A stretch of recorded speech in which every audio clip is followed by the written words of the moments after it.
بسم الله الرحمن الرحيم الحمد لله وحده والصلاة والسلام على من لا نبي بعده السلام عليكم ورحمة الله وبركاته স্বাগত জানাচ্ছি আপনাদের সবাইকে আজকের রমাদান এসেনশিয়াল অনুষ্ঠান আশা করছি আপনারা যেখানে আছেন ভালো লাইভ ইন্টারঅ্যাক্টিভ কিউএনএ প্রোগ্রাম রমাদান রিলেটেড যদি কোনো স্পেসিফিক বা ইভেন ইন জেনারেল যদি কোনো প্রশ্ন থাকে definitely you can call us on 028523411 পাশাপাশি আরএফসি ডোনেশন হটলাইন কিন্তু খোলা আছে একটি মাত্র ডোনেশনের বিনিময়ে 27 লাইভ চ্যারিটি অ্যাপিলে আমরা কিন্তু আলহামদুলিল্লাহ করে ডিস্ট্রিবিউট করতে পারছি জেন্টল রিমাইন্ডার যারাই আপনারা ডোনেশন করছেন ফার্স্ট এন্ড ফরমোস্ট জাযাকুমুল্লাহু খাইরান may Allah accept your donation and all your intentions the nek maqasid and the second reminder is or the most important reminder is আপনারা বলে দিবেন যে কি প্রকার বা কি টাইপের আপনারা ডোনেশন করছেন যাকাত ফিতরা ফিদিয়া কাফারা including if it's interest related make sure আপনারা উল্লেখ করবেন তখন আমরা রাইট রিসিপিয়েন্টকে ইনশাআল্লাহ will be able to distribute accordingly account number কিন্তু দেয়া আছে on the left bottom screen of your TV screen inshallah on the left hand side at the bottom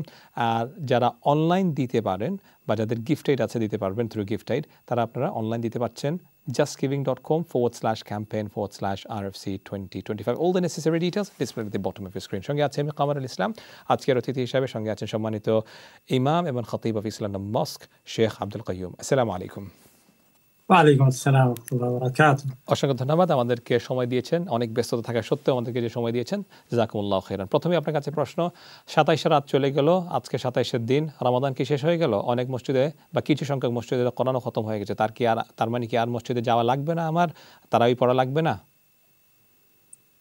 আলহামদুলিল্লাহ রাব্বিল আলামিন ওয়াস সালাতু ওয়াস সালামু আলা নবিয়িনা মুহাম্মদ ওয়া আলা আলিহি ওয়া আসহাবিহি আজমাইন আলহামদুলিল্লাহ সুম্মা আলহামদুলিল্লাহ আল্লাহ তাআলা আমাদেরকে রমাদানের নিয়ামত দান করেছিলেন এবং শেষ পর্যায়ে আমরা পৌঁছে গিয়েছি আর 2-3 দিন বাকি আছে আল্লাহ তাআলা যেন আমাদেরকে এই রমাদানের সর্বোচ্চ ফায়দা নেওয়ার জন্য বাকি দিনগুলোতে সর্বোচ্চ চেষ্টা করার জন্য তৌফিক দান করেন আমিন আসলে আমাদের দেশে এটা বেশি দেখেছি এখানে অবশ্য আলহামদুলিল্লাহ আমরা ইসলামিক মসজিদটা কম রিয়েলাইজ করি কারণ আমরা তো শেষ রাতেই খতম করি মানে 29 তারিখে রাত্রে শেষ করে দেই যার ফলে খুব বেশি পার্থক্য বোঝা যায় না কিন্তু কোনো কোনো মসজিদে যখন একটু আর্লি করে ফেলে 27 রাতে করে ফেলে তখন দেখা গেল যে পরের দিনগুলোতে লোক অনেক কমে গিয়েছে তো মানুষের যে এই একটা রং প্র্যাকটিস রমাদানের প্রতিটি দিন প্রতিটি রাত যে কত গুরুত্বপূর্ণ আর যখনই শেষের দিকে আসে তখন তো শেষ মুহূর্তটা আরো গুরুত্বপূর্ণ হয়ে ওঠে কারণ আমি এই বিগত দিনগুলিতে কি করেছি কতটুকুন পেরেছি কতটুকুন কি আসলে সাহাবাদের তুলনায় আমরা তো কিছুই করতে পারিনি আমার মনে হয় যেন তারপরে আসলো যে কিভাবে রিল্যাক্স করব কারণ আল্লাহ তাআলা কবুল করেছেন এটা কোনো প্রমাণ তো আমার কাছে আসেনি কারণ কোরআনে পাকে আল্লাহ তাআলা বলেছেন আউযু বিল্লাহি মিনাশ শাইতানির রাজিম ইন্নামা ইয়াতাকাব্বালুল্লাহু মিনাল মুত্তাকিন আল্লাহ তাআলা শুধুমাত্র মুত্তাকিদের কাছ থেকে কবুল করেন তা আমি কি মুত্তাকি পর্যায়ে পৌঁছেছি মোটেই না তো আমাদেরকে এখন বেশি করে দরখাস্ত দিতে হবে কবুল করার জন্য আর সেটা কবুল হওয়ার জন্য আমলের স্পিরিটটাকে বরঞ্চ গত 27 দিনের তুলনায় আরো বাড়িয়ে দিতে হবে কারণ শেষ হয়ে যাচ্ছে 1-2 দিন 3 দিন যাই আছে এগুলোকে আমি কিভাবে আর একটু বেশি জোগাড় করতে পারি যেভাবে আমরা যখন দেখি যে মানুষ যখন রেসে থাকে ঘোড়া নিয়ে তখন রেস করতে আসে তারপরে আপনার হর্স রেস ছাড়াও মানুষ যখন দৌড়ের প্রতিযোগিতা করে বলুন তো শেষ মুহূর্তে মানুষ কি অনেক দৌড়ে এসে কাছাকাছি এসে রিল্যাক্স করে দেয় এর বেশি আর কি শেষ মুহূর্তে দৌড়টা আরো বেশি দেয় এই শেষ মুহূর্তে যদ্দূর আগানো যায় এরকম করে একটা স্পৃহা নিয়ে উদ্যম নিয়ে আমাদেরকে এগিয়ে আসতে হবে শেষ মুহূর্তে পর্যন্ত যেন আরো বাড়তে থাকে আমাদের আমল এবং সেই বাড়া অবস্থায় যদি আমরা শেষ করি তাহলে বোঝা গেল যে আল্লাহ তাআলার কাছ থেকে আমাদের কবুল হওয়ার সম্ভাবনা অনেক বেশি আছে বারাকাল্লাহু ফিক আচ্ছা আরেকটি মিসকনসেপশন বা আপনি হয়তো কারেক্ট করতে পারবেন যে আমরা শুনে থাকি যে লাইলাতুল কদরের ইবাদত হচ্ছে ইকুয়াল টু 83 ইয়ার্স এটা কি সঠিক ইকুয়াল না মোর দ্যান 83 ইয়ার্স শেখ তো কোরআনের আয়াত যেটা আছে লাইলাতুল কদর খায়রুম মিন আলফি শাহর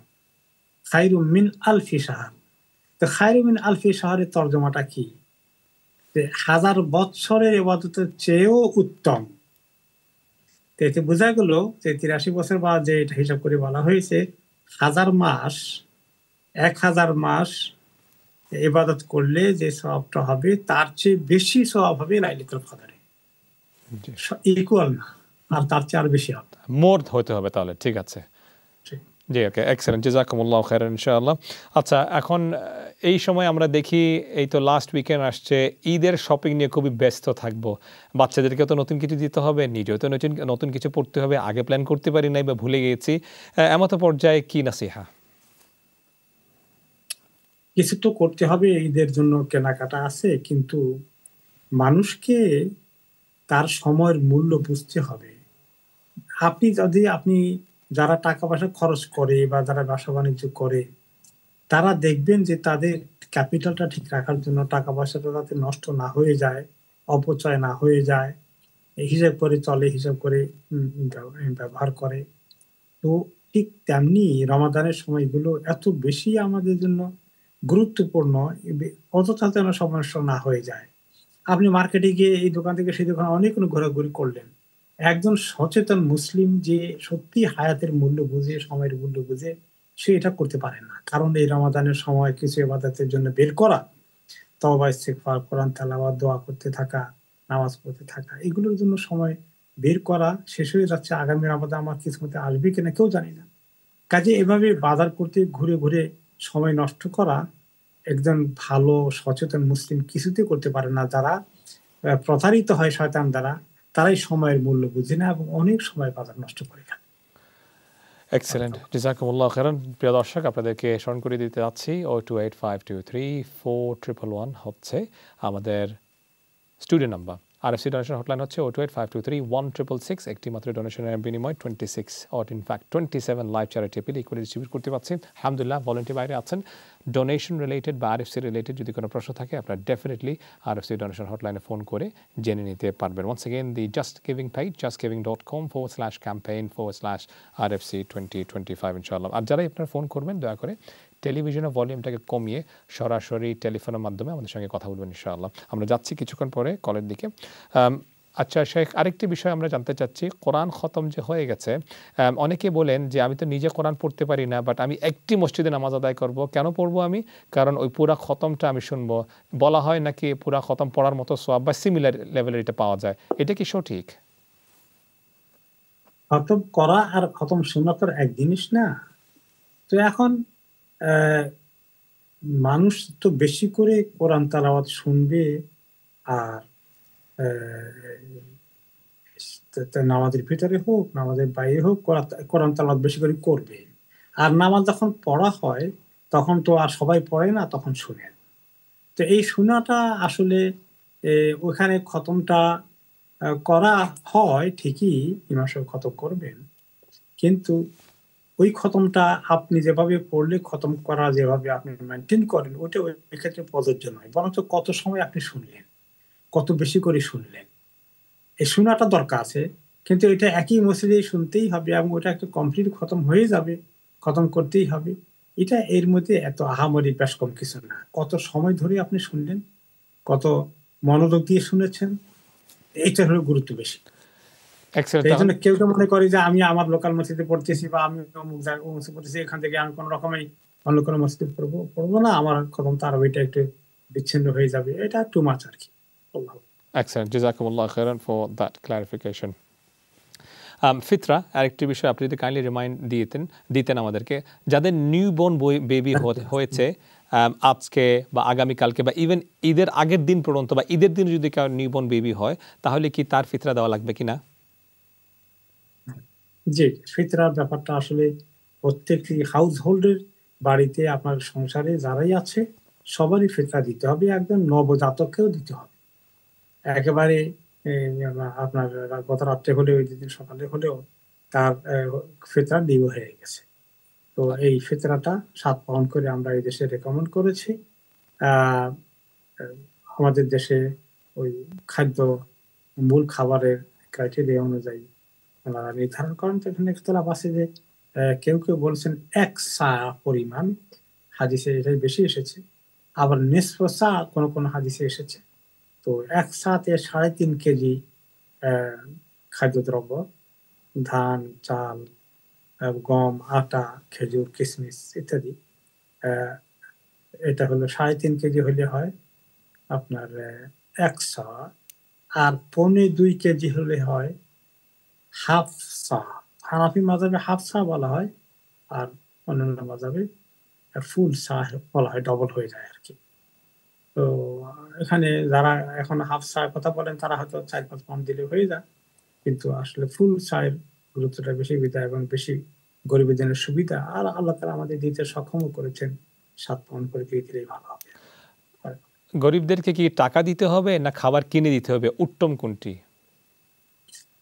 অনেকেই বলেন যে খাবার দিতে হবে। ওনাদের দলিল হচ্ছে যে রাসূলুল্লাহ সাল্লাল্লাহু আলাইহি সাল্লাম টাকা দিয়েছেন, প্রমাণ পাওয়া যায়নি, খাবার দিয়েছেন এবং তিনি বলেছেন আমি যা করি আমাকে দেখো তোমরা সেটা ফলো করো। এটাকে লিটারেলি অনেকে নিয়ে তারা বলেন যে খাদ্যদ্রব্য দেওয়াটাই উত্তম। কিন্তু আসলে ওই জমানার প্রেক্ষিতে তখন কিন্তু টাকা পয়সা বেশি লেনদেন হতো না, টাকা পয়সা ছিলই না, কয়েন খুব কম ছিল তখন। জি, মানে 3 কেজি খেজুর বিক্রি করে 1 কেজি মনে করেন যে গম বা আটা কিনবে। আচ্ছা, 1 কেজি আটা বিক্রি করে 3 কেজি খেজুর কিনবে, এভাবে কিন্তু তখন বাটারি লেনদেন হতো সিস্টেম, বেশি। বুঝছি। জি, হ্যাঁ, যার ফলে ওই এভাবে টাকা পয়সা দেওয়ার কথাটা তখন আসে নাই হাদিসে। কিন্তু এখন মাসলাহাতুল ফকির, গরিবের ফায়দা কোনটার মধ্যে বেশি হবে? এই দেশে আমি যখন প্রথম এখানে এসেছি 32 বছর আগে, দেখেছি যে সোমালিয়ান কিছু লোকেরা ওই রোজার শেষে গম টম আটা টাটা নিয়ে আসতো মসজিদে ফিতরা দেওয়ার জন্য। জি, আলহামদুলিল্লাহ, এটা অনেকে স্ট্রিক্টলি এটাকে ফলো করেন, কিন্তু এখন মাশাআল্লাহ এই দেশে যারা আছেন মনে করেন সব মাযহাবের লোকেরাই এখন টাকা পয়সা দেওয়াকে জায়েজ মনে করেছেন, এবং এটা গরিবের মাসলাহাত এখানে বেশি। ওকে, আর খাদ্যদ্রব্য দিলে তার মাসলাহাত এখানে কম হবে। বোঝা গেছে। ঠিক আছে, এক্সেলেন্ট, জাযাকুমুল্লাহু খাইরান। আচ্ছা, আরেকটি বিষয় আমি ক্লারিফাই যদি আপনি করতেন, যে আপনি বলেছেন 7 পাউন্ড, যিনি আর্থিকভাবে সচ্ছল তিনিও দিচ্ছেন 7 পাউন্ড, আর যিনি কোনো রকম চলছেন তিনিও দিচ্ছেন 7 পাউন্ড, তো এটা কি ঠিক হলো? এটা একটা স্ট্যান্ডার্ড রেট তো দিতে হবে হাদিসে।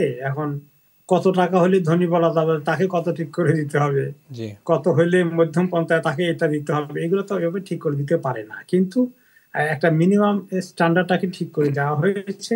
তবে আমরা যদি এক্সট্রা দেই, আল্লাহ তাআলা তো সেটাকে আরো কবুল করবেন, বেশি করে পাবেন। এবং আমরা যখন বলছি 7 পাউন্ড, এখানে আসলে কিছু আমরা একটু ভালোই বলেছি অ্যামাউন্টটা। কেউ কেউ এখানে আরো একদম মিনিমাম লেভেলে চলে আসছে, কেউ কেউ 4-5 পাউন্ড বলে দিচ্ছে, ওকে, আরো কমিয়ে দিচ্ছে। এক্সেলেন্ট, জাযাকুমুল্লাহু খাইরান। একটি অফেয়ার প্রশ্ন এসেছে, এটা দিয়ে শুরু করা যাক। অফেয়ার প্রশ্ন এসেছে যে গতকাল রাত 27শে রাত ছিল এবং একটি মসজিদে আপিলের জন্য তারা 20 রাকাত থেকে শুধু এক দিনের জন্য বা এক রাতের জন্য 8 রাকাত পড়িয়েছেন এবং কংগ্রিগেশন ওয়াজ নট অ্যাওয়্যার, তারা জানতেন না যে এটা হচ্ছে এবং তারা কনফিউজড হয়ে গেছেন যে আজকে কেন এটা হলো। তাহলে এটাকে কিভাবে আপনি দেখছেন, বা এটা কি ঠিক হয়েছে? স্পেশালি 27 নাইট, কিয়ামুল লাইল, পসিবল লাইলাতুল কদর, এবং পাবলিক অবগত ছিল না, তাহলে এইটা কি করা ঠিক হলো?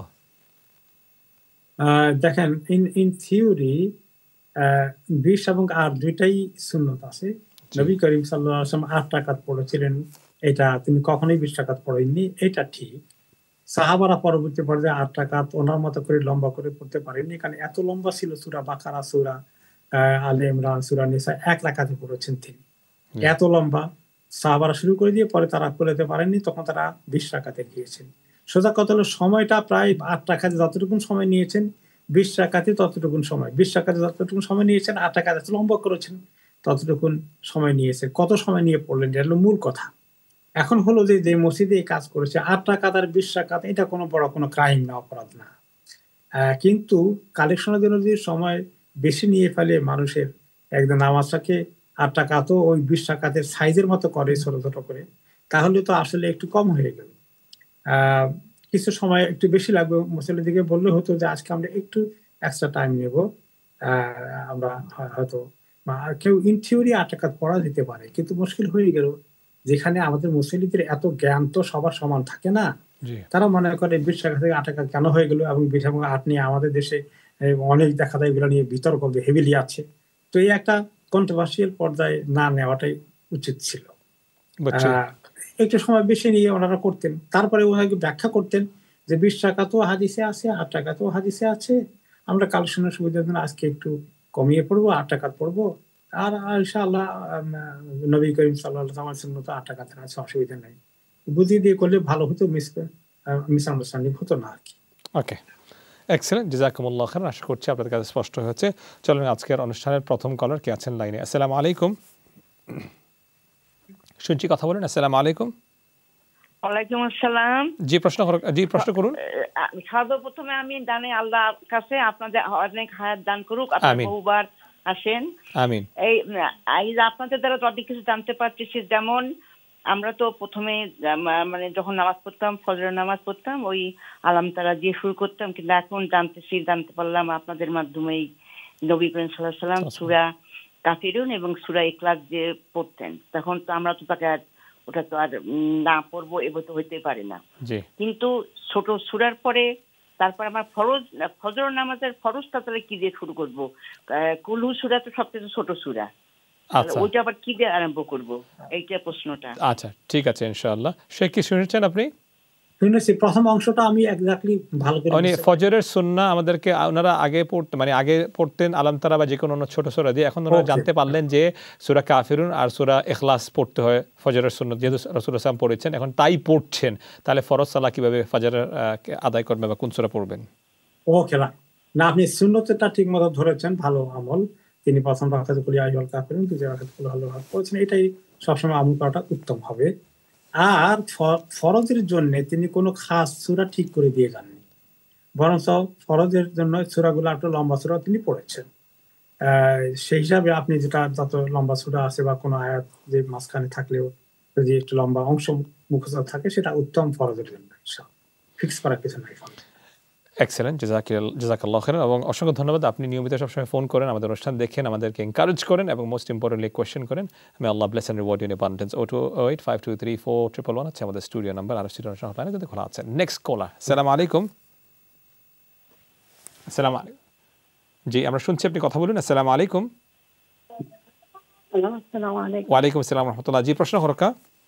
জি, আমার একটা প্রশ্ন আছে যাকাতের ব্যাপারে। যাকাত, জি হরকা। জি, আমার একজন বোন বাংলাদেশও। জি। তার হাজবেন্ড হইলা স্কুলের হেড টিচার। হাজবেন্ড স্কুলের হেড টিচার, জি। জি, তার এমনি সম্পদ আছে, বাট তান গো নাই। আগে বাইয়াইতে লোকে এক গরু আছে, এখন সেপারেট হয় বাইয়াইতে দিলাইছেন করতে একবার হরিয়া।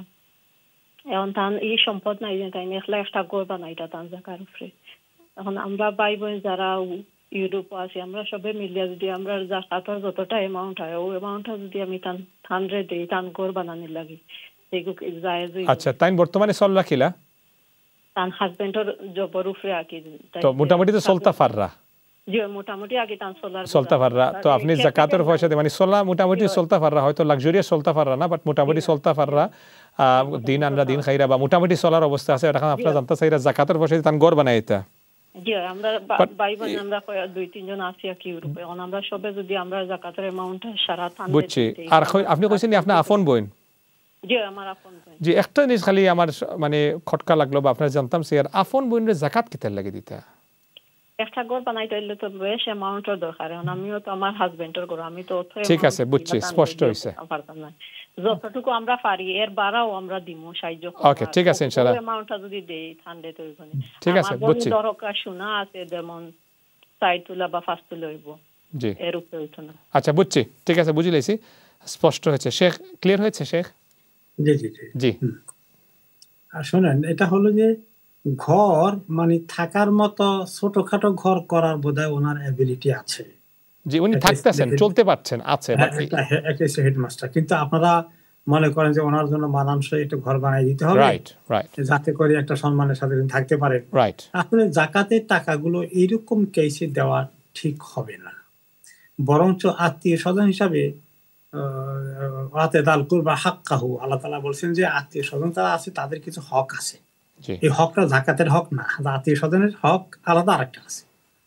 আমার মতে ওনাদেরকে আপনারা কিছু দান করুন, এই যাকাত না দিয়ে।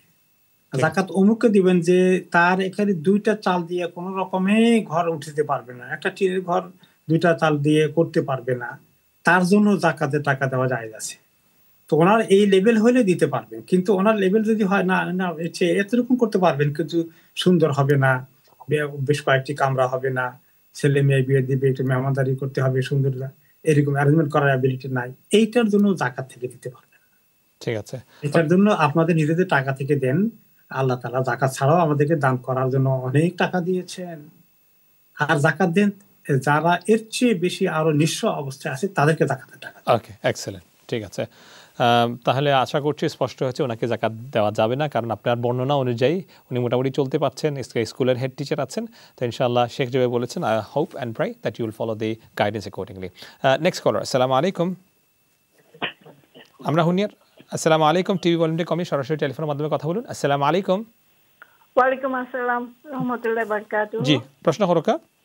জি, আমার এবারে ফিতরের পয়সা আর জাকাতের পয়সা আমি হাফ বাংলাদেশ দিছি আর হাফ হলো গাজার মুসলমানদের দিছি। আচ্ছা, আর আমার আরেকজনে দিচ্ছেন ফিদিয়ার পয়সাও গাজার মুসলমানদের দিচ্ছেন। এখন হইলো কি দেওয়ার পরে শোনা গেছে যে পয়সা যাচ্ছে না। তা এখন পয়সা যে যাচ্ছে না, এখন কি আমাদেরকে কি আরেকবার দেওয়া লাগবে? মানে ফিতরের পয়সা তো আপনার নামাজের আগে চলে দেওয়া, হ্যাঁ দিতে হবে, ঠিক আছে। আর আরেকদিন যে ফিদিয়ার পয়সা দিছেন ওইটা আর জাকাতের পয়সা। ঠিক আছে ইনশাআল্লাহ। আসসালামু আলাইকুম। ওয়ালাইকুম আসসালাম রাহমাতুল্লাহ। শেখ শুনতে পেয়েছেন? জি, শুনতে পেয়েছি। জি শেখ। পয়সা যাচ্ছে না, এটা মানে আমার মনে হচ্ছে যে রাইট স্টেটমেন্ট না। পৃথিবীতে পয়সা দেওয়ার বহু তরিকা আছে এবং আলহামদুলিল্লাহ অনেক চ্যারিটি অর্গানাইজেশন পয়সা যেগুলো নিচ্ছেন তারা কোনো না কোনো উপায়ে পয়সা পাঠানোর ব্যবস্থা করে। আমার কাছে মনে হচ্ছে যে এই ইনফরমেশনটা যে দিয়েছেন হয়তো রাইট ভাবে আপনাকে দেননি। আপনি ইনশাআল্লাহ চিন্তার কারণে আমার দৃষ্টিতে আপনার যাকাত আদায় হয়ে গেছে। আল্লাহ। ওকে, এক্সেলেন্ট, জাযাকুমুল্লাহু খাইরান। আশা করছি আপনার কাছে স্পষ্ট হয়েছে। নেক্সট কলার, আসসালামু আলাইকুম। শুনছি, কথা বলুন। আসসালামু আলাইকুম। ওয়ালাইকুম আসসালাম ওয়া রাহমাতুল্লাহি ওয়া বারাকাতুহু। জি বোন, প্রশ্ন করো কা। জি, আমার দুইটা প্রশ্ন আছে হুজুরের কাছে। ফার্স্ট হলো যে আমি বুঝছেন ভাই, ফরজ নামাজ পড়ার পরে সবসময় সিজদার মাঝে নানি আমি আমার আম্মা আব্বার লাগি দোয়া করি, বাচ্চাদের লাগি দোয়া করি, যেটা হইলো গিয়ে আরবিতে রাব্বির হামহুমা রাব্বানা হাবলানা, বুঝছেন। তখন কোনো সময় কোনো হুজুরে কইন যে ফরজ নামাজের সময় সিজদাত গিয়া দোয়া করতা না, মানে আমি কনফিউজড হয়ে গেছি। আচ্ছা, আপনি কনফিউজড হয়ে গেছেন, কিতা করতে আপনি জানতেছেন। ওকে, ঠিক আছে, কিতা করতাম আমি তো করি ক্যারিয়ন করতাম না। ইয়া বুঝিলিছি। আমরা ফাইলিছি প্রথম প্রশ্ন। সেকেন্ড প্রশ্ন, আর সেকেন্ড প্রশ্ন হইলো গিয়া ওই যে আমরা ফিতরা দেই, ফিতরাটার আমি জানছিলাম তো যে রোজা আমরা যে রাখি, রোজাটা যদি কোনো রোজা কম বেশ হয় তে ফিতরা দিলে এই টাকা বাড়ি যায়। তো আমি আমার জাস্ট কিউরিওসিটি, বুঝছেন না, আমি যে লাগিতে ছোট ছোট বাচ্চা তোর যে নিউ বর্ন বেবি তোর দেওয়া হয়, তারা কি তার লাগি দেওয়া হয়, ওটা তো আমি একটু জানতাম চাইলাম। আই সি, ওকে, ঠিক আছে, আমরা রোজা রাখলাম, বুঝছেন না, তারা ঠিক আছে, সুন্দর প্রশ্ন, জানার লাগি। ঠিক আছে ইনশাআল্লাহ। এই প্রশ্ন একটু বালা করে বুঝাইয়া কইবা না তাই ইনশাআল্লাহ, নো প্রবলেম ইনশাআল্লাহ তাই কইবা। সুন্দর প্রশ্নটা, একটা ইউনিক প্রশ্ন আইছে সেকেন্ড প্রশ্নটা। প্রথম প্রশ্ন দিয়ে শুরু করি। শেখ, যে ফরজ সালাহ সাজদাতে বলা হয়েছে, কিছু কিছু হুজুররা বলছেন যে দোয়া করা যাবে না, এরকম। আসলে হলো যে এটা এই কথার পক্ষে দলিল থাকতে পারে। রাসূলুল্লাহ সাল্লাল্লাহু আলাইহি ওয়াসাল্লাম যত সুন্দর সুন্দর দোয়াগুলো করেছেন এগুলো তিনি মেজরিটি নফল বা সুন্নত নামাজে, পার্সোনাল নামাজেই করেছেন। ফরজ নামাজে তিনি অতিরিক্ত দোয়া এই কারণে করেননি যে লম্বা হয়ে গেলে মুসল্লিদের কষ্ট হয়ে যাবে, এবং তিনি আরো বলেছেন যে আমার মনে চায় যে আমি যখন নামাজ পড়াই, ফরজ নামাজগুলো যখন পড়াই, আমি সূরা কেরাত একটু লম্বা করি মনে চাই, কিন্তু আশঙ্কা হলো আমার পেছনে যে মুসল্লিরা আছেন তাদের কারো কোনো ওজোর দেখা দিল কিনা, মা বোনেরা নামাজ পড়তে আসছেন তাদের সন্তান চিৎকার শুরু করে দেবে কিনা। তো এই সমস্ত টেনশনের কারণে তিনি ফরজ এর মধ্যে বেশি এরকম সুন্দর সুন্দর দোয়াগুলো করতে পারেননি। কিন্তু এগুলো সবগুলো যত রেওয়ায়েত আমাদের কাছে এসেছে হাদিসের মধ্যে, সবগুলো তিনি নন ফরজ নামাজে করেছেন। সেখান থেকে ওলামায়ে কেরামের রেকমেন্ডেশন যে ফরজ নামাজে বিশেষ করে জামাতের মধ্যে লম্বা করার একটা আপত্তি আসতে পারে, এই জন্য নিষেধ আছে। এরপরে মানুষ ওযু ছুটে যেতে পারে, অনেকে কষ্ট হয়, তারপরে অনেক অসুস্থ হতে পারেন, এরপরে ওয়াক্ত কমে যেতে পারে, লাস্ট মোমেন্টে নামাজ পড়তে এসেছি এখন তো আমি লম্বা দোয়াগুলো করি ইত্যাদি। এই জন্য বিভিন্ন কারণে আসলে ফরজ নামাজে এত দোয়া করার সুযোগ কম। কিন্তু কেউ যদি একটু করে ফেলে যে একেবারেই নিষেধ, একদম করা যাবে না এমন নয় কট্টরভাবে, কিন্তু ফরজ নামাজটা যেহেতু রাসূলুল্লাহ সাল্লাল্লাহু আলাইহি ওয়াসাল্লাম সেখানে দোয়া করেননি, সেটার সেই স্পিড সামনে রেখে কেউ না করলে সেটা বরঞ্চ ভালো। আর লম্বা চূড়া দোয়া যদি আমরা করি সেটার জন্য নফল সুন্নতকে বেছে নেওয়াটাই উত্তম হবে। ওকে, ঠিক আছে। যদি কেউ পড়ে ফেলে রব্বির হামহুমা কামা রাব্বায়ানি সাগীরা, পড়ে ফেলে, এটা এত বড় কোনো ক্রাইম হয় না, করে সাজদা সাহু দেওয়া লাগছে না। হ্যাঁ জি, ওকে ঠিক আছে, এটা হয়ে যাবে। ওকে, ঠিক আছে ইনশাআল্লাহ। আচ্ছা, সেকেন্ড প্রশ্ন ছিল ফিতরা সম্পর্কে, যে বাচ্চাদেরকে মানে কেন দিতে হবে, কাউন্ট করতে হবে? কারণ আমরা শুনেছি যে আমরা যাদের ভুল ত্রুটি হয়েছে, নিশ্চয়ই অনেক ভুল ত্রুটি হয়েছে, তার কারণে দিতে হচ্ছে ফিতরা। তো বাচ্চারা কি করেছে? বাচ্চাদের আসলে এটা আরেকটি দান করার একটা রাস্তা জন্য আল্লাহ তো ফিতরা দিয়েছেন। এটা ওই যে বাচ্চাদেরকে তো রোজাও রাখিনি, তো আমাদের দান করাটার পরিমাণ বাড়লো এবং আমাদের রোজার ভুল ত্রুটিগুলো বাচ্চাদের এগেইনস্টে যে ফিতরা দিলাম সেটাও আমাদের অ্যাড হয়ে আমাদেরই ফায়দা হবে আসলে। তো আমরা তো বাবা মাই দিচ্ছি, যারা উপার্জন ক্ষম তারাই দিচ্ছেন, তা আসলে এটা আমাদেরই দান, কিন্তু আমাদের ফ্যামিলি হাউস হোল্ডের নাম্বারটাকে অ্যাড করে আমাদের পরিমাণ বাড়িয়ে দেওয়া হয়েছে, সুযোগ করে দিয়েছেন আল্লাহ তাআলা। ওইটা যদি না বাড়িয়ে দিলে তো আমরা দিতাম না, হয়তো বা শুধু আমারটা দিয়ে বসে থাকতাম। এখন আমার দানের পরিমাণটা বেড়ে গেল না, এক ওসিলা আল্লাহ তাআলা আমাদেরকে দান করার জন্য ভালো কাজের দরজাটা একটু বেশি খুলে দিয়েছে, আলহামদুলিল্লাহ। এর মধ্যে আরো অনেক হিকমা আছে, যে বাচ্চাদেরকে আমরা যারা ফিতরা দিচ্ছি তাদের ইনশাআল্লাহ এই ফিতরার ইম্প্যাক্ট তাদের জীবনে পড়বে, তাদের জন্য আমরা খরচ করছি যে আল্লাহর রাস্তায়, এটা তাদের কল্যাণের কাজে লাগবে ইনশাআল্লাহ। এই জন্য এগুলা নিয়ে আমরা মনে করেন যে খুশি হওয়া দরকার। এটা নিয়ে যে হিসাব করার দিকে বেশি চলে গেলে তো দুনিয়ার মহব্বতই বেশি হয়ে গেল। গানের মহব্বত বেশি যত করবো ততই আমাদের কল্যাণ হবে আসলে ইনশাআল্লাহ। ওকে, এক্সেলেন্ট, অসংখ্য ধন্যবাদ বুঝিয়ে বলার জন্য। 028523166 হচ্ছে donation hotline. Keep those donation coming through. Next caller, আসসালামু আলাইকুম। আসসালামু আলাইকুম, শুনছি, কথা বলুন। ওয়ালাইকুম আসসালাম। আসসালামু আলাইকুম শেখ, ভালো আছেন? জি, আমরা ভালো আছি, একটু জোরে মাতক্কা। জি, আপনার প্রশ্ন? জি, আমার প্রশ্ন হলো শেখ, আমি হঠাৎ করে অসুস্থ হয়, আমি রোজা রাখতাম পারলাম না। ওকে, ডাক্তারের কাছে আমি মেডিসিন খাইতে হইব আর কি, অন টাইম। বুঝছি। তো আমার এই রোজাটার পরিবর্তে আমি কিতা করতে হইব? আচ্ছা, আপনি শীতকালে মানে দিন যখন বাড়তি তখন রোজা রাখতে পারবানি? জি জি, ইনশাআল্লাহ। ওকে, বুঝছি। মানে আপনি আলহামদুলিল্লাহ এরকম অসুস্থ নাই যে আপনি আর ভালো হইতো না, ইনশাআল্লাহ আশা আছে আপনি ভালো হইবা, এবং শীতকালে আপনি এই রোজা যেগুলো মিস করেন আপনি রাখতে পারবা। জি। ওকে, তখন আপনি জানতে চাইরা কি আপনি কিতা করতা? জি জি, আমি ফিদিয়া দিতা নি না রোজা বাদে রাখতা না কিতা করতা? মানে জি, ঠিক আছে, বুঝলিছি, স্পষ্ট। আর কোনো প্রশ্ন আছে? ওকে ওকে, থ্যাংক ইউ। আসসালামু আলাইকুম। ওয়ালাইকুম আসসালাম ওয়া রাহমাতুল্লাহ। জি শেখ। জি, শারীরিক অসুস্থতা দুই রকম। একটা হলো যে মানে উনি এত শরীর খারাপ নাকি যে ইতিমধ্যে একটু খারাপ হয়েছে, সাময়িকটা ভালো হয়ে যাবে ইনশাআল্লাহ। আরেক অসুস্থতা হলো যে লাইফ লং ইলনেস, ভালো হওয়ার কোনো স্বাভাবিক অঙ্কে ভালো হওয়ার কোনো আশা নেই, তাদের হুকুম আলাদা। তারা যখন যারা বার্ধক্য কারণে অথবা টার্মিনালি ইল হওয়ার কারণে রোজা রাখতে কখনো সক্ষম হবেন না, তারা ফিদিয়া দিবেন, তাদের জন্য কাজা বা রাখতে গেলে খুবই প্রচন্ড কষ্ট হবে, তাদের জন্য কাজা মাফ, তার পরিবর্তে ফিদিয়া দিবেন। আর যারা সাময়িকভাবে অসুস্থ হই, জ্বর হয়েছে, কাশি হয়েছে বা এটা বিভিন্ন রকমের অসুস্থতা দেখা দিয়েছে, আলহামদুলিল্লাহ ওষুধ খেয়েছি, কিছুদিন পরে ভালো হয়ে গিয়েছি, তাদের জন্য ফিদিয়া না দিয়ে পরবর্তী পর্যায়ে কাজা আদায় করতে হবে। এবং সেটা যদি যেটা বলেছেন শীতকাল গরমকালে যদি বেশি কষ্ট হয়ে যায় শীতকালে করবেন, কিন্তু শীতকাল আসার আগে দুনিয়া থেকে চলে যেতে হয়, এই জন্য as soon as possible করে নেওয়া সম্ভব হলে সেটাই উত্তম। বারাকাল্লাহ। ওকে, এক্সেলেন্ট, জাযাকাল্লাহু খাইরান। নেক্সট কলার, আসসালামু আলাইকুম। পরবর্তী কলার, আসসালামু আলাইকুম। হ্যালো, আসসালামু আলাইকুম। ওয়ালাইকুম আসসালাম ওয়া রাহমাতুল্লাহ। জি, প্রশ্ন করো। যে আমার প্রশ্ন হচ্ছে নামাজের মধ্যে যদি মানে সিজদার আয়াত আয় তাইলে সাথে সাথে সিজদা দিতে হইব না কিরকম সিজদা? মানে নামাজ কোন নামাজ, ফরজ নামাজ, নফল কিতা আপনি হইতাছে এটা? তোমরা যে তারাবির নামাজ পড়ি বা তারাবির সালাত পড়ি বা তাহাজ্জুদের নামাজ যখন পড়ি বা দরকার ফরজ নামাজে যদি পড়ি তখন যদি বুঝিলেছি তো সিজদাত আয়াত আইলে আপনি কিতা করতা? ঠিক আছে, ঠিক আছে। আর কোনো প্রশ্ন? জি, ওকে, থ্যাংক ইউ। জি শেখ। জি, না ফরজ হোক আর নফল হোক, ডাজন্ট মেক এনি ডিফারেন্স। আপনাকে এই সিজদার আয়াত পড়লে সিজদা করা উচিত, এবং সিজদার মধ্যে প্রচুর সওয়াব রয়েছে।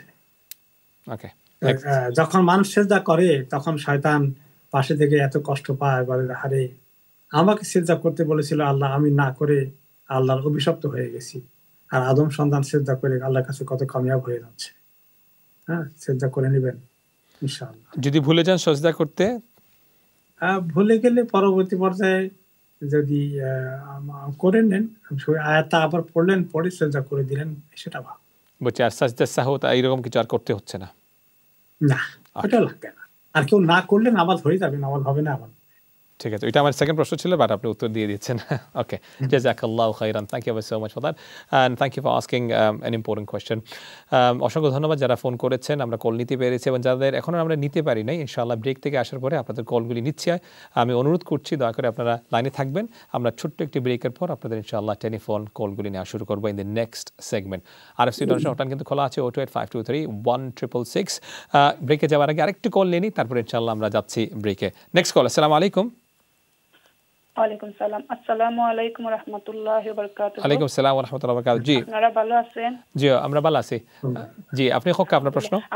জি, আমার প্রশ্নটা হচ্ছে, মৃত ব্যক্তির জন্য আমরা কোন দোয়াটা পড়ব সর্বদা, এবং কিভাবে মানে তাদের জন্য দোয়া করলে আর যখন তারা সওয়াব পাইবা, তাদের গুনাহ খাতা মাফ হবে? আচ্ছা, কোন স্পেসিফিক মৃত ব্যক্তির কথা জানতে চাই রানী? যারা মারা গেছেন তাদের জন্য কোন দোয়াটা?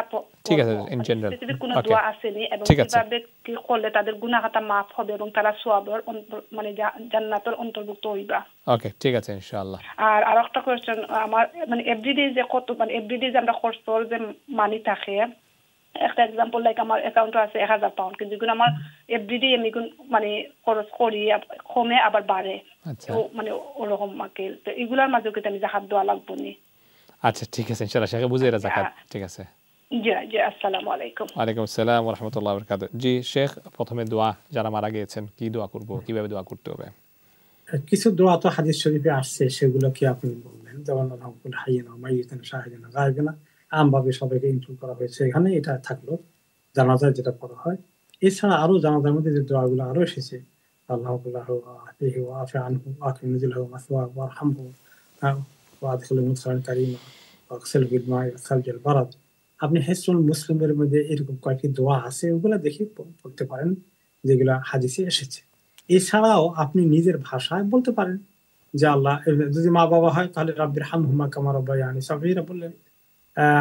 আর সাধারণ আমভাবে আপনি নিজের কথাই বলতে পারবেন যে আল্লাহ, আমার যে আব্বা আম্মা, আমার দাদা দাদি নানি, তাদেরকে মাফ করে দিন, তাদের কবরকে প্রশস্ত করে দেন, তাদের স্বামীকে আল্লাহ মাফ করে দেন, স্ত্রীকে আল্লাহ মাফ করে দেন।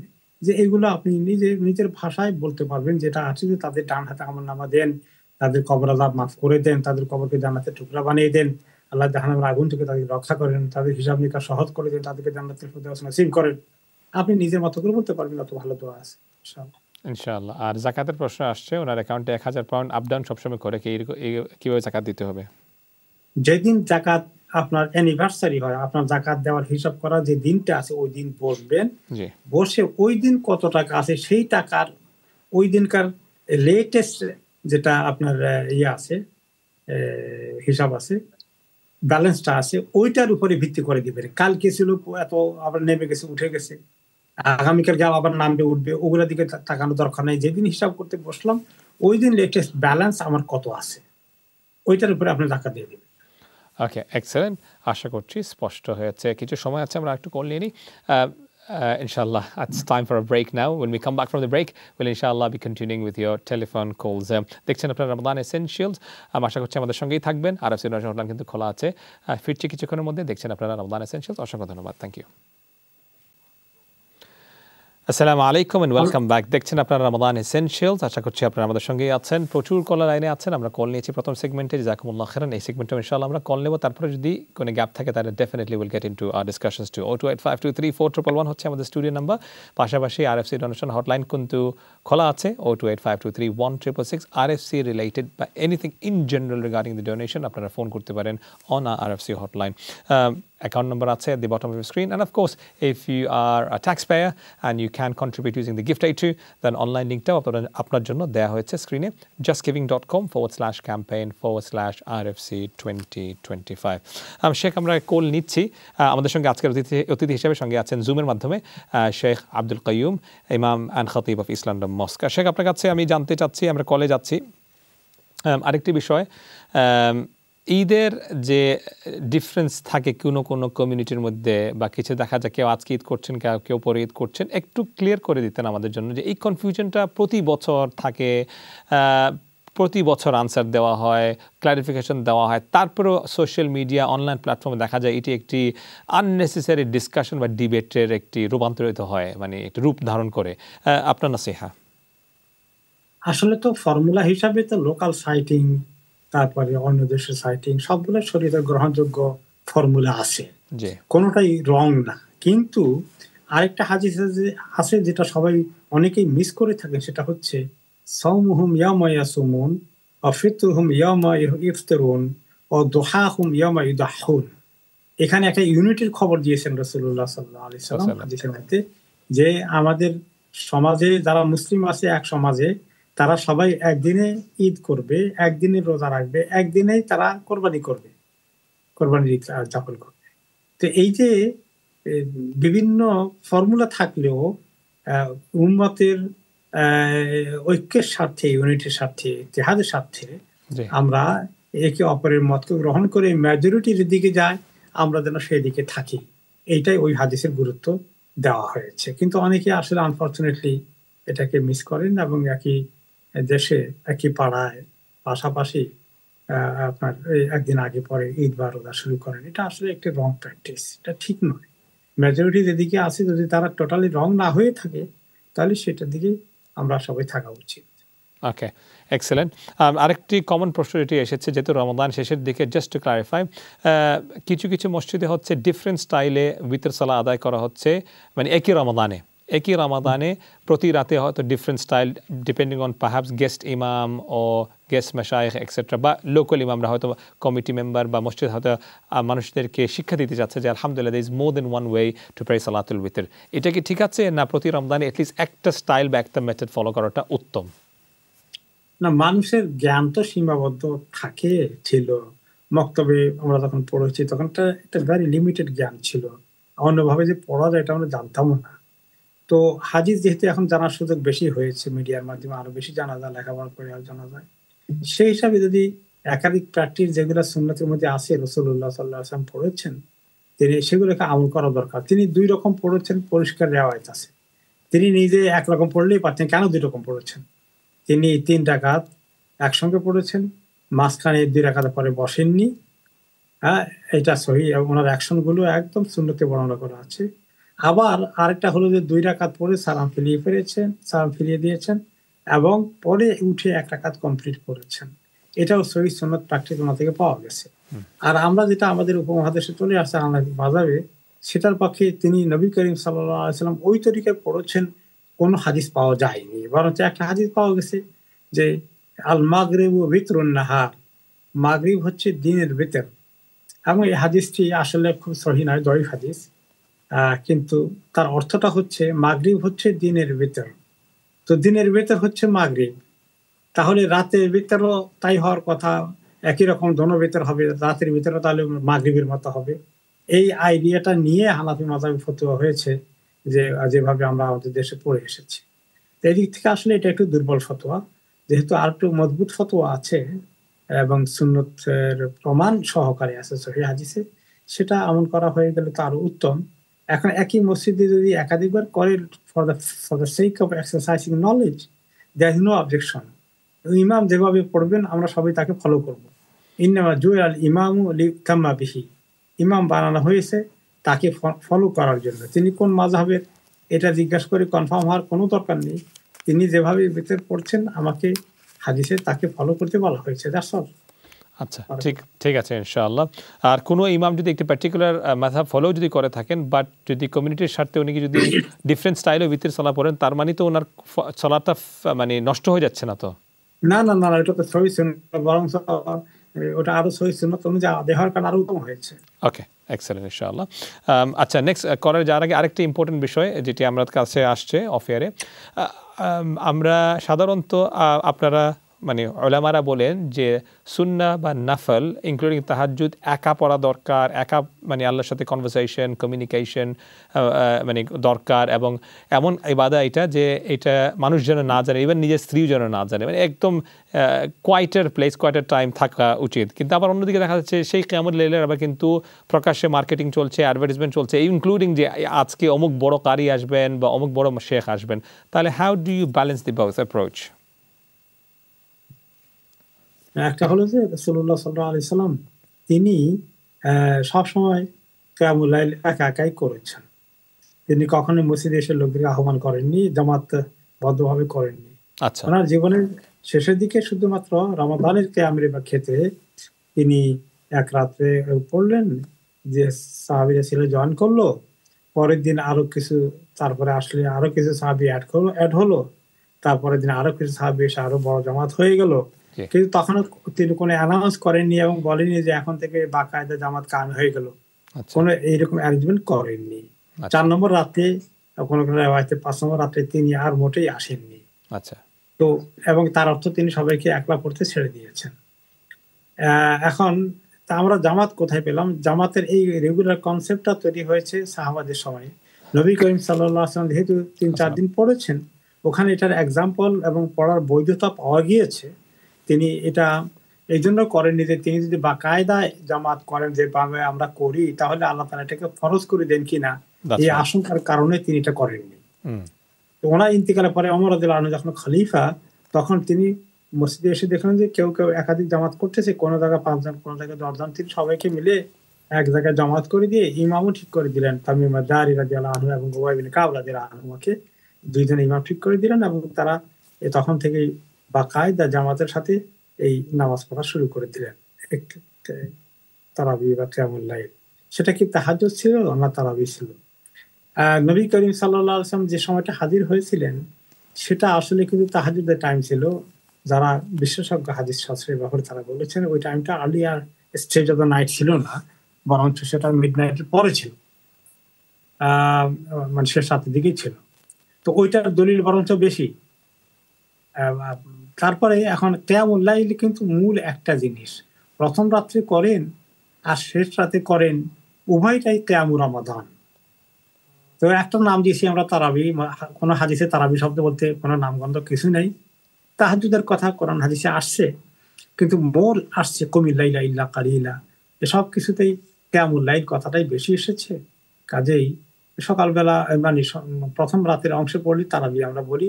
তারাবি রাহা থেকে ওখানে অনেক লম্বা করে পড়তেন, সূরা বাকারা, সূরা আলে ইমরান, এই সূরাগুলো যে এক এক ঢাকাতে পড়তেন, এবং টায়ার্ড হয়ে তারা কতক্ষণ বসে রেস্ট নিতেন, এরপরে উঠে আবার পড়তেন। রেস্ট হলো রাহা আরবিতে।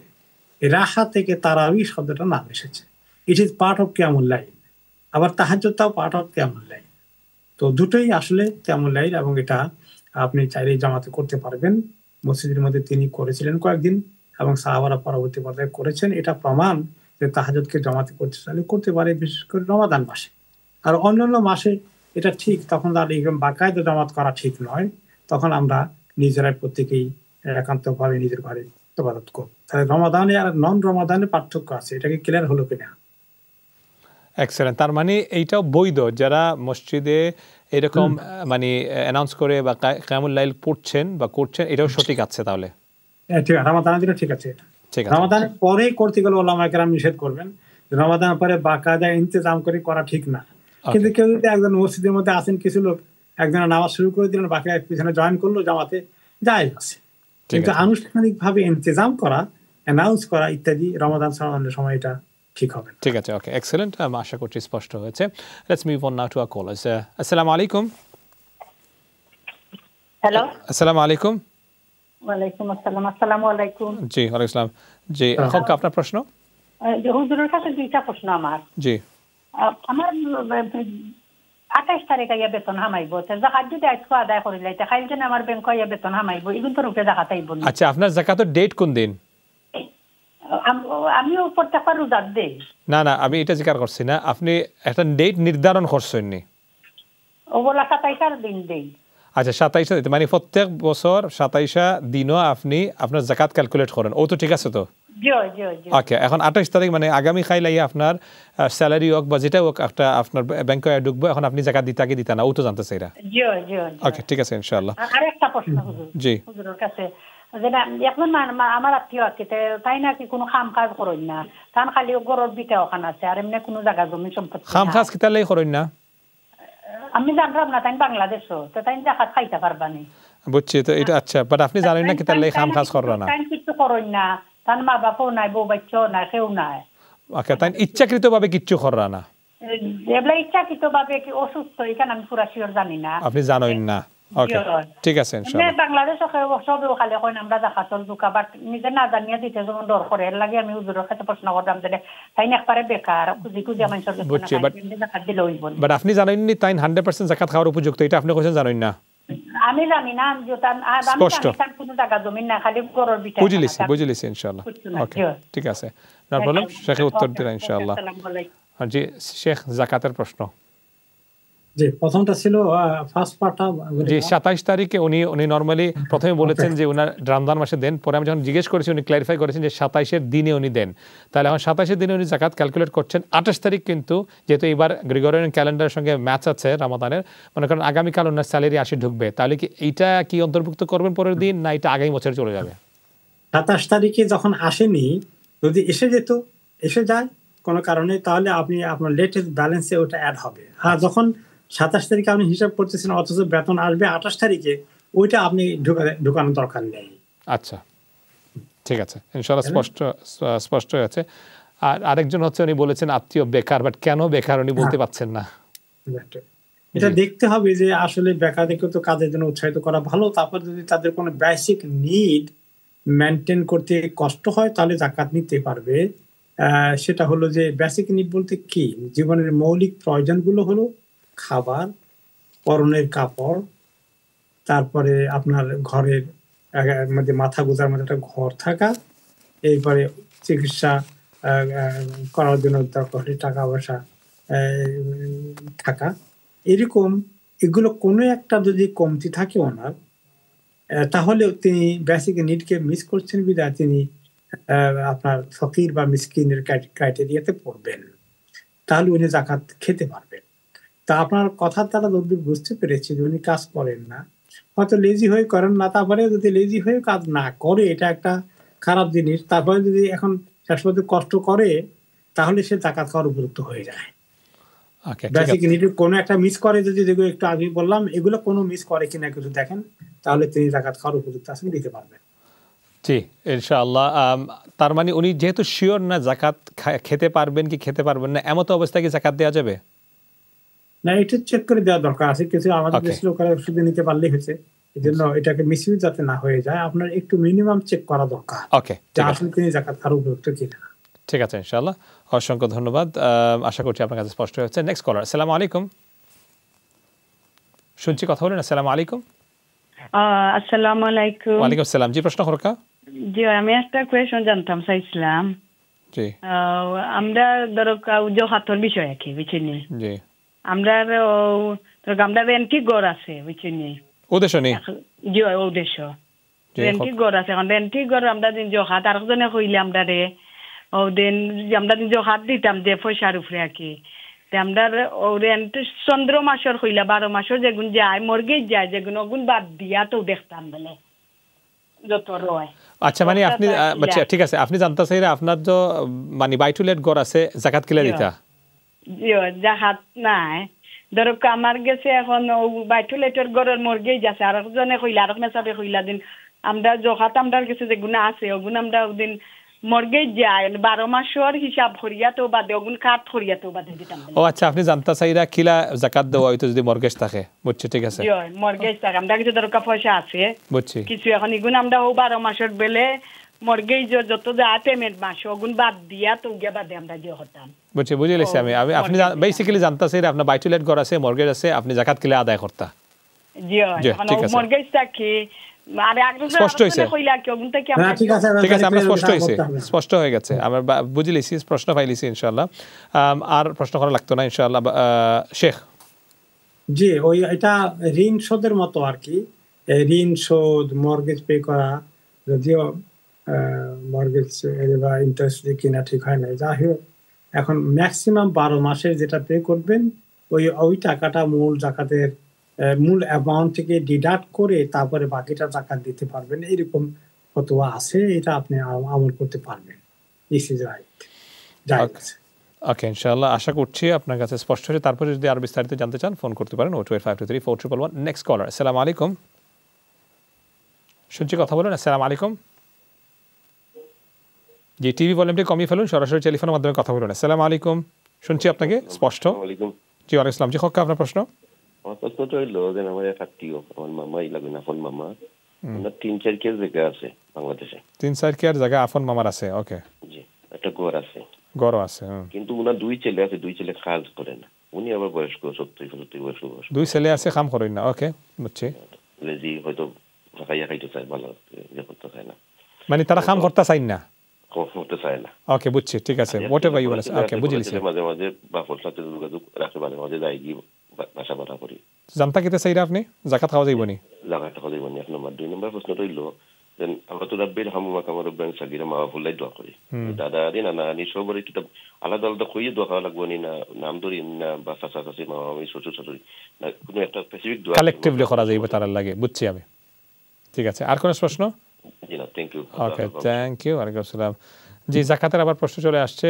3-4 কেয়ার জায়গা আছে, তারপরে নিজের বাড়ি আছে, বাট ছেলে 2টি আছে বেকার, কাজ করে না, তো এমন মানুষকে জাকাত দেওয়া যাবে না? ওই যে একটু অনেকবারই বলা হয়েছে যে মানুষের জীবনের মৌলিক প্রয়োজনের কোনোটার ওনাদের মিট করতে অসুবিধা হয় কিনা, খাওয়া পড়া, মিনিমাম থাকার জায়গায়, এগুলো কোনো অসুবিধা আছে কিনা, চিকিৎসা করতে পারছে না, ঋণগ্রস্ত হয়ে গেছে, এই জাতীয় কোনো সিচুয়েশন আছে কিনা, তাহলে জাকাত খেতে পারবেন। আর হয় যদি এত আহামরি পোস্টপাস কিছু না, কিন্তু মোটামুটি মেনটেনেন্স চলছে, অসুস্থতা তেমন কিছু নাই, ডাক্তারের জন্য আটকেছে না, কোনো ঋণগ্রস্ত না, মোটামুটি ওনাদের জীবন চলে যাচ্ছে, খারাপ না। তো খুব একটু ভালো মাছ গোস্ত রেগুলার খেতে পারেন না, এইরকম, এর জন্য তো জাকাত দেওয়া যাবে না। কিন্তু 3 বেলা খাওয়ার কোনো একবেলা মাঝে মাঝে শর্ট পড়ে যায়, তাতে বোঝা গেলো টানটানি আছে, খাওয়া চলতেছে কিন্তু কাপড় চোপড় ছিঁড়ে গেছে, কি আরেকটা কিনা দরকার, এখন মানে দেরি করে ফেলতেছেন, সুযোগ পাচ্ছেন না, পয়সা নাই, অথবা এগুলো কাপড় চোপড় চলতেছে কিনে চিকিৎসার জন্য ডাক্তার কবিরাজ এগুলো ওষুধপত্র কিনা, এগুলো ম্যানেজ করতে পারছেন না, তাহলে এগুলো আপনাকে দেখতে হবে যে এই মৌলিক প্রয়োজনের কোনোটা ওনার টানাটানি আছে কিনা। যদি টানাটানি এরকম না থাকে, মোটামুটি ম্যানেজ করে চলে যায়, একদম হাম্বল জিন্দেগি, সাদা মারা জিন্দেগি চলতেছে, কিন্তু কোনো খাওয়া দাওয়া কষ্ট করতে হচ্ছে না, তাহলে ওনাদেরকে জাকাত দেওয়া ঠিক হবে। ওকে, এক্সেলেন্ট। আর কালেকটিভলি দোয়া করা যাবে না ইন্ডিভিজুয়ালি, দাদা দাদি, চাচা চাচি, মামা মামি যারা মারা গিয়েছেন? এটা ওই যে আমাদের সাধারণ দোয়া যেটা আমরা জানাজায় পড়ি, আল্লাহুম্মা গফির লিহাইয়িনা ওয়া মাইয়িতিনা, আল্লাহ আমাদের যত জিন্দা আছে, আত্মীয় স্বজন, আপনজন, যত আপনজন মরে গেছেন, এটা এই আম কথার মধ্যে সবাই কথা চলে আসে।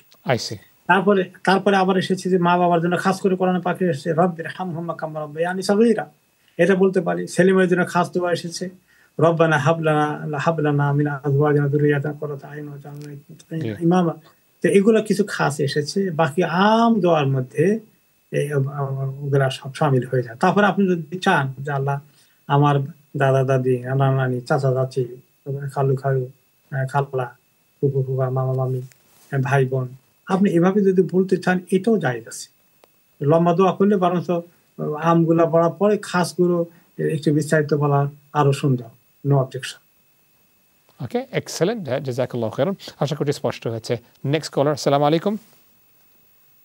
যারা আপনারা ফোন করছেন, আপনারা দয়া করে টিভি ভলিউমটি কমিয়ে সরাসরি টেলিফোনের মাধ্যমে আমাদের সঙ্গে কথা বলবেন, আশা করছি স্পষ্ট হবে। আচ্ছা শেখ, নেক্সট কলে যাওয়ার আগে, যেহেতু আমার কাছে সময় কিছু কম আছে, একটু জিনিস ক্লারিফিকেশন করে ফেলি।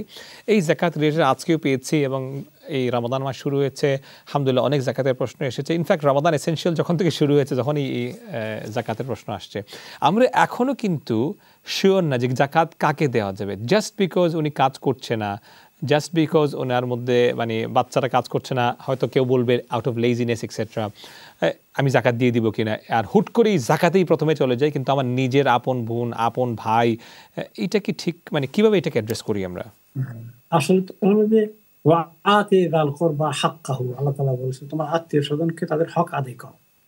ভাই বোনের কাছে তাতে আমাদের অনেক হক আছে, ভাই বোনদের আমাদের প্রতি অনেক হক আছে। আমার অবস্থা যদি ওয়েল অফ থাকে আর সে কষ্ট করে, তাকে শুধু জাকাতের টাকাই দেবো? তাকে তো আমার নিজের থেকে দেওয়া উচিত। হ্যাঁ, এইটাও আসলে ওই কোরআন শরীফ আল্লাহ স্বয়ং বলে দিয়েছেন যে তাদের হক আদায় করে দাও। হকটা শুধু জাকাত নয়। ঠিক আছে, ইনশাআল্লাহ। কিছু কিছু আত্মীয় স্বজন আছে যে তাদেরকে জাকাত দিতে গেলে, আমার এরকম আছে কিছু, আমি তাদেরকে জাকাত থেকে দিতে চাই না, আমি সেখান থেকে আমি চেষ্টা করি যে হয়তো আমার আল্লাহ তরফ দিয়ে কিছু নিজের থেকে দেব। এটা করা উচিত আসলে। আর তারা জাকাত অনেক ক্ষেত্রে আছে তারা জাকাত খাইতে পছন্দ করবে না। এখন আবার যদি এমন হয় না খাইয়ে মরতেছে, আমি দিছি কিছু, আমার তো আর দিতে পারতেছি না, এখন জাকাত না দিয়ে উপায় নাই, তখন তাকে জাকাত বলে দিতে হবে, নট নেসেসারি। এটাও ঠিক নয়। মানে দোনো দিক থেকে ইসলাম আমাদেরকে উৎসাহিত করেছে। জাকাত একদম খেতে পারবে না তা নয়, তা আর জাকাতের উপরেই সীমাবদ্ধ থাকবো, আমরা ওদেরকে আর দেবো না, এটাও যেন না হয়। এক্সেলেন্ট, জাযাকাল্লাহু খাইরান, অসংখ্য ধন্যবাদ। নেক্সট কলার, আসসালামু আলাইকুম। আমরা শুনছি, কথা বলুন। আসসালামু আলাইকুম। আসসালামু আলাইকুম। আসসালাম, জি প্রশ্ন করো।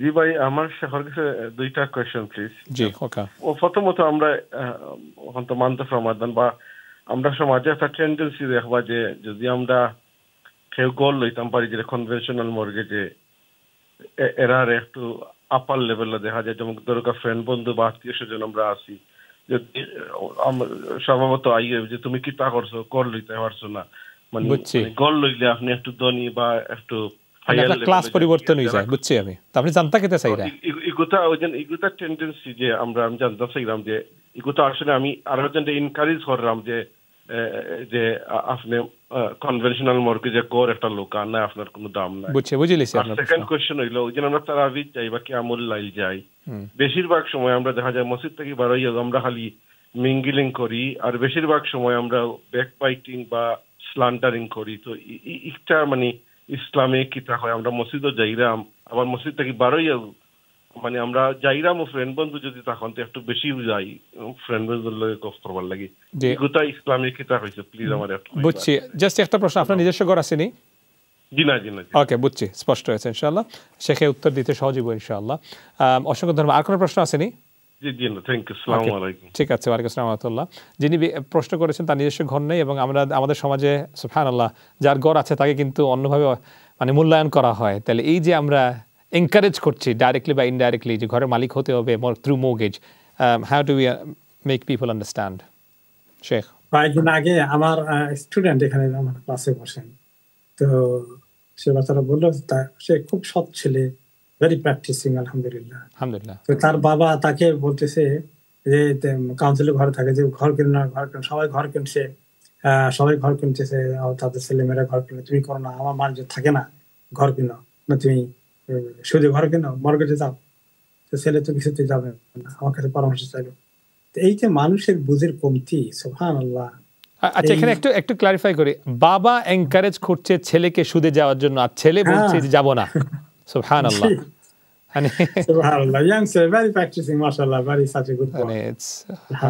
আমরা ছোটবেলা শুনতাম যে বাবা যেভাবে হয় ছেলে সেভাবে হয়, এখন তো দেখা যাচ্ছে উল্টা হয়ে যাচ্ছে। আমাদের মুরব্বীদের তো আসলে exposure to the Islamic knowledge খুব সীমিত ছিল। জি, দ্যাটস রাইট। যার ফলে ওনারা আসলে কিন্তু মানে missing so much goodness in the life. সুবহানাল্লাহ। আল্লাহ তাআলা তো আবার এদিকে দেখা যাচ্ছে অনেক মানুষ চায় এরকম ছেলে, কিন্তু তারা পাচ্ছে না। যাদের কাছে এরকম ছেলে আছে তারা আবার ধাবিত করছে হারামের দিকে। জি, অ্যাবসলিউটলি, এটা এরকম। জি, যাই হোক, আসলে এইগুলো দুনিয়ার আলহাকুমুত তাকাসুর হাত্তা যুরতুমুল মাকাবির। জি, আল্লাহ তাআলা বলছেন এরকম দুনিয়া নিয়ে বড়াই করা, দুনিয়ায় বেশি জোগাড় করা, সম্পদের প্রতিযোগিতা তোমাদেরকে এত ব্যস্ত করে ফেলবে, কবরে যাওয়া পর্যন্ত তোমরা কন্টিনিউ করবে, কবরে গিয়ে তারপরে টার পাবে।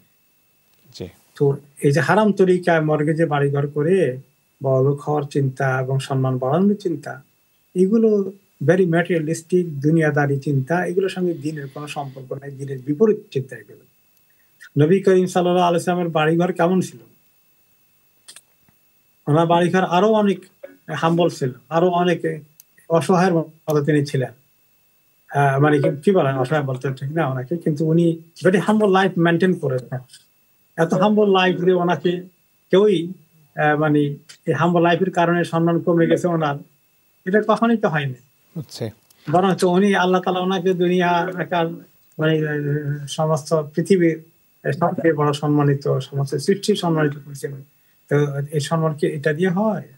টাকা পয়সা দিয়ে শুধু সম্মান করে? এটা তো ঠিক না।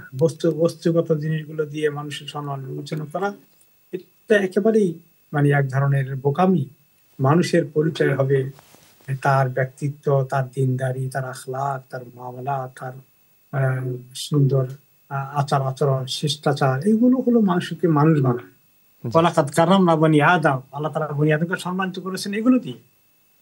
আর যারা অত্যন্ত দুনিয়াদার, শুধু এই দুনিয়া নিয়ে টাকা পয়সার বড়াই নিয়ে তারা নিজেদের সম্মান খুঁজে বেড়ায়, তারা আসলে তো আবু জাহল, আবুল হাবে তো অনেক ধনী ছিল নবী করিম সাল্লাল্লাহু আলাইহি ওয়াসাল্লাম। এই জন্য তো তারা ইসলাম কবুল করে নাই। কারণ তিনি বলে যে আর আল্লাহ নবী বানাবেন,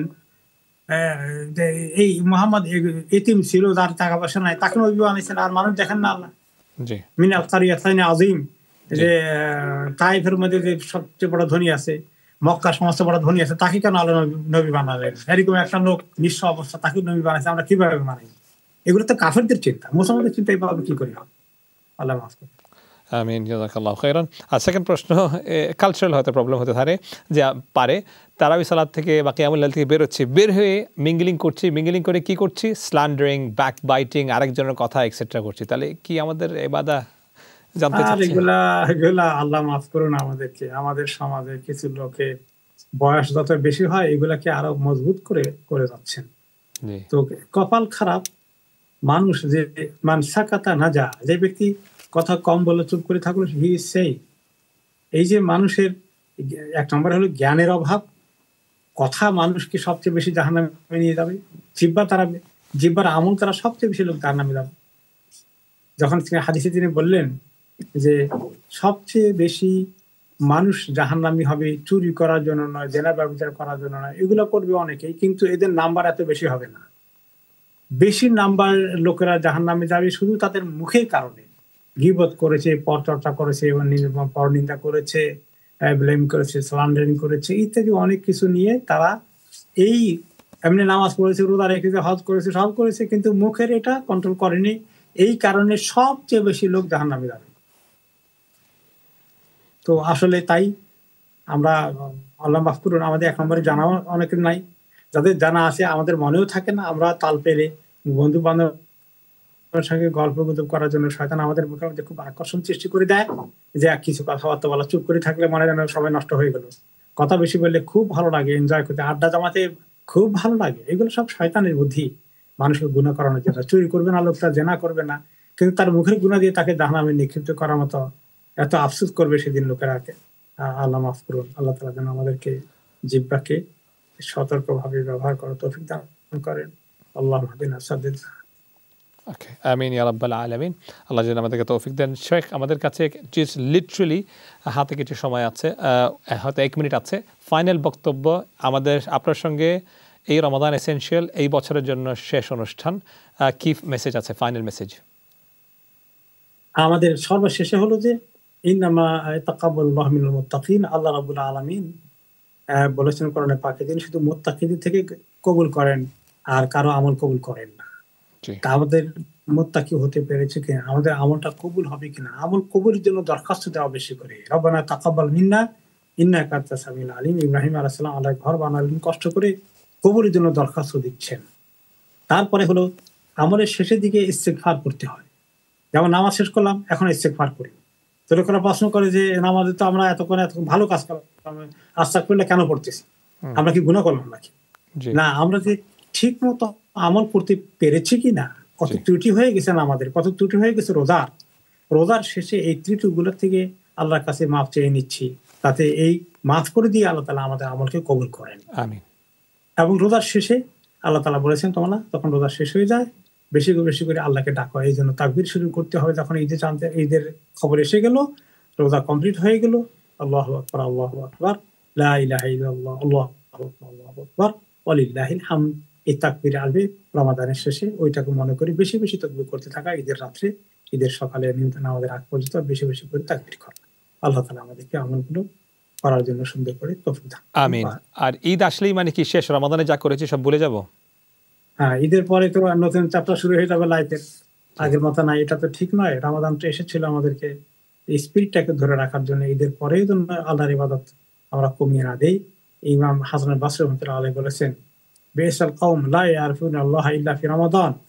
ওনাকে জিজ্ঞেস করা হয়েছিল, কিছু লোক আছে যারা রমাদানে খুব পাগল পারা হয়ে আমল করে, রমাদান চলে গেলে তাদের আমল মানে একদম সব শেষ, আর সেই মসজিদে দেখাই যায় না।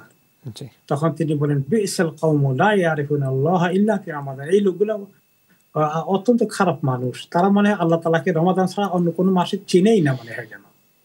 তো আল্লাহ তাআলার সঙ্গে এরকম ঠুনকো অফিসিয়াল আনুষ্ঠানিক সম্পর্ক এক মাসের জন্য না রেখে বরঞ্চ সারা জীবনের আমল করার জন্য রমাদানের আমলের এই যে আমরা উদ্যম স্পৃহা পেয়েছি, এটাকে কন্টিনিউ করা, এটাই তো হলো মূল কথা। আল্লাহ তাআলা যেন আমাদের রমাদানের পরে আমলকে ঠিক লেভেলে রাখার জন্য তৌফিক দান। আমিন রাব্বুল আলামিন। আর ফাইনাল, যেহেতু এখনো একটি পসিবল লাইলাতুল কদর রয়েছে, স্পেসিফিক দোয়া, স্পেসিফিক কোনো দোয়া আছে কিনা করা যাবে? না, এমনি তো লাইলাতুল কদরের দোয়া তো এখন আমাদের সুযোগ রয়ে গেছে, আরো 27 চলে গেলে 29 আছে। আল্লাহুম্মা ইন্নাকা আফুউন কারীমুন তুহিব্বুল আফওয়া ফা'ফু আন্না। তবে শুধু লাইলাতুল কদরে এই দোয়াটা করতে হবে তা না, এটা সবসময় দোয়া করতে হবে। আর দোয়া রমাদানের একটা বড় ইবাদত। আপনারা যখন সূরা বাকারায় আল্লাহ তাআলা কোরআনের ওই আয়াত শুনেছেন যেখানে কুতিবা আলাইকুমুস সিয়াম বলা হয়েছে, সেখানে আল্লাহ তাআলা নিজে বলে দিয়েছেন যে আল্লাহর কাছে বেশি করে দোয়া করো বেশি করে। জি।